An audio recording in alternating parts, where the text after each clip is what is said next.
Hi అండి.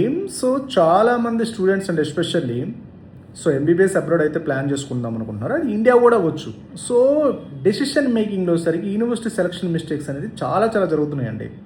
మనం ఏదో యూట్యూబ్లో వీడియో చూసో, లేకపోతే ఇన్స్టాలో వీడియోలు చూసో, లేకపోతే ఫేస్బుక్, ఇన్స్టాలో వచ్చే యాడ్లు చూసో, లేకపోతే అక్కడ ఈ స్టూడెంట్స్ చేసే వీడియోలను బట్టో ఆ యూనివర్సిటీ ఆ కంట్రీ సెలెక్ట్ చేసుకుంటారు బేసికల్గా. మీరు యూనివర్సిటీ సెలెక్ట్ చేసుకోవాలంటే కంపల్సరీ బేసిక్ రూల్స్ అండి, very very important basic rules. Heart of the decision making ఏంటంటే ఫస్ట్ ఆ యూనివర్సిటీ వచ్చేసరికి ఎన్ని సంవత్సరాలు అయింది అంటే ఎస్టాబ్లిష్మెంట్ ఇయర్స్, స్టెప్ 1. స్టెప్ 2 వచ్చేసరికి తర్వాత వచ్చేసరికి ఆ బ్యాచ్కి ఎంతమంది ఇండియన్ స్టూడెంట్స్ ఎన్ని సంవత్సరాల నుంచి వెళ్తున్నారు, ఇంటర్నేషనల్ స్టూడెంట్స్. తర్వాత ఆ బ్యాచ్ వచ్చిన వాళ్ళు ఎంతమంది పాస్ అయ్యారు, pass percentage, FMG pass percentage. అప్పుడే కదా తెలిసేది మనకి ఆ స్టాండర్డ్స్ ఏంటి, దాని ఇన్ఫ్రాస్ట్రక్చర్ ఏంటి, దాంట్లో క్వాలిటీ ఆఫ్ ఎడ్యుకేషన్ ఏంటి అనేది. అంటే పాస్ పర్సంటేజే కదా. ఎఫ్ఎంజీ పాస్ పర్సెంట్ అంటే అక్కడ చదివి వచ్చి ఇండియాలో ఎగ్జామ్ రాసేవాళ్ళు. తర్వాత దాని ఓల్డ్ ర్యాంకింగ్ ఏంటి, ఇలా ప్రతిదీ చెక్ చేసుకుంటేనే అప్పుడు బాగుంటుంది, మీ లైఫ్ సక్సెస్ అవుతుంది. ఏదో అక్కడ స్టూడెంట్స్ చూసారు, వీడియోస్ చూసారు, లేకపోతే ఇంకోటో తక్కువ బడ్జెట్ అని ఆఫర్లో డిస్కౌంట్లో ఎప్పుడు ప్లాన్ చేయొద్దు.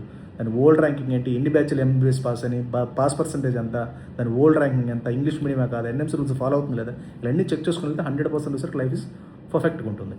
ఎలాంటి మిస్టేక్స్, ఎలాంటి డీవియేషన్స్ లేకుండా.